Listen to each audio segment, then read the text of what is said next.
Hi friends, আপনারা কেমন আছেন? আমি মোটামুটি ভালো আছি। তো আজকে আমি আপনাদের বানিয়ে দেখাবো এই যে পটল এর দোরমা নারকেল দিয়ে এই রেসিপিটা দেখাবো। তার জন্য পটল এখানে কেটে নিয়েছি। এই যে পটলটা প্রথমে ছাল ছাড়িয়ে নিয়েছি, তারপরে একটু একটু করে কেটে দিয়েছি। তো প্রথমে আমি আলু পটলটা লবণ আর হলুদ মাখিয়ে নিচ্ছি।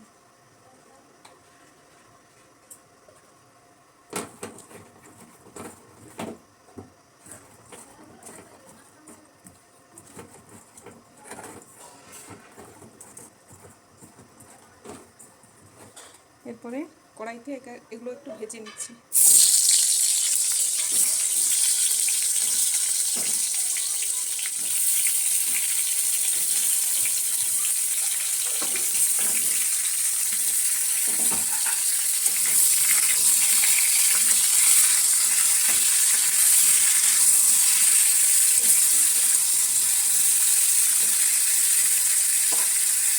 গ্যাসটা একটু পটলের দোরমা বানানোর জন্য আমি এখানে নিয়ে নিয়েছি তেল, আর নারকেল কোড়া তো অবশ্যই লাগবে। আর এখানে আছে আদা, কাঁচা লঙ্কা, রসুন, পেঁয়াজ, হলুদ গুঁড়ো, লঙ্কা গুঁড়ো, চিনি আর লবণ। আমি এখন এই মশলাটাকে বেটে নিই। তো আমার আলু আর পটলটা ভাজা হয়ে গেছে, এবার তুলে নিচ্ছি।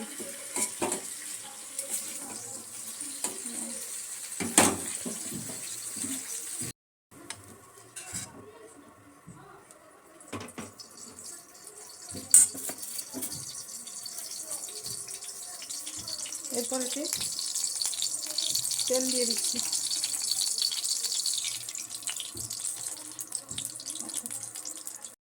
নারকেল থেকে দুধ বের করার জন্য আমি এখানে গরম জল দিয়ে দিয়েছি, আর তাতে নারকেলটা দিয়ে দিয়েছি।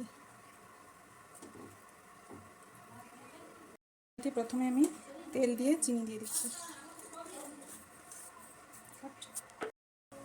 চিনিটা তেলে গলে গেছে, এবারে দিয়ে দিচ্ছি পেঁয়াজ বাটা।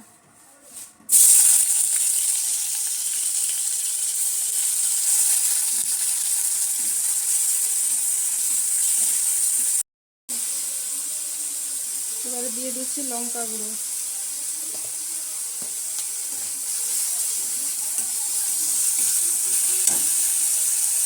একে একে আদা রসুন বাটা।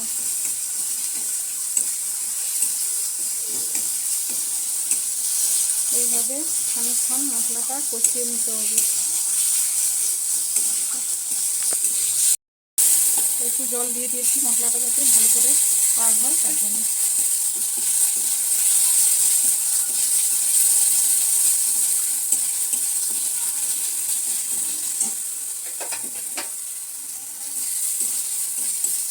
মশলাটা আমার ভালো করে কষা হয়ে গেছে, এবার দিয়ে দিচ্ছি আলু আর পটল।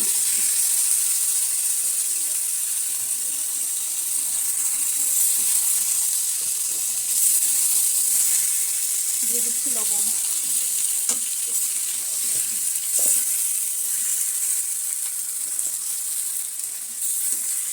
আর দিয়ে দিচ্ছি হলুদের গুঁড়ো।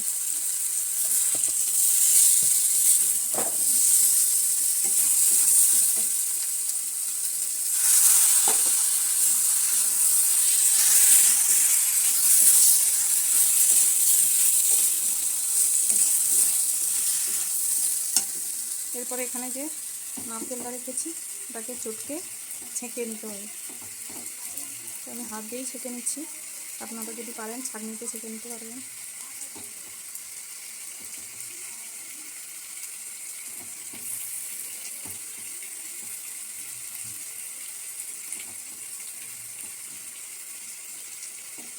তো এইভাবে নারকেল থেকে দুধটা বের করে নিতে হবে।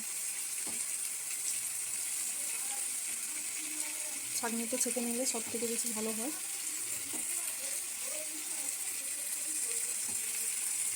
আর মোটামুটি খুব একটা খোঁচা নেই, তাই আমি হাতেই ছেঁকে নিচ্ছি।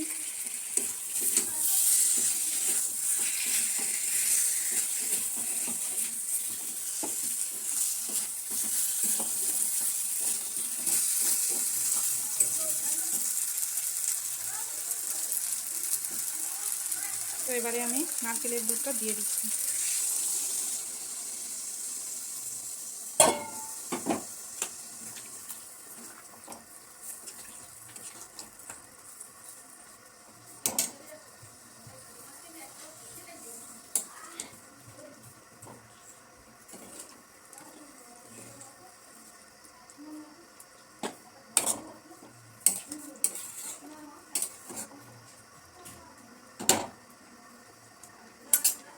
এরপরে আমি একটু স্বাদ মতো চিনি দিয়ে দেবো।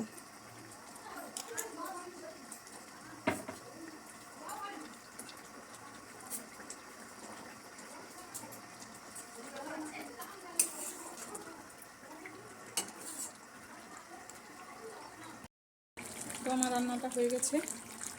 আর এই রকম রান্না দেখার জন্য আমার এই চ্যানেলটিকে সাবস্ক্রাইব করবেন।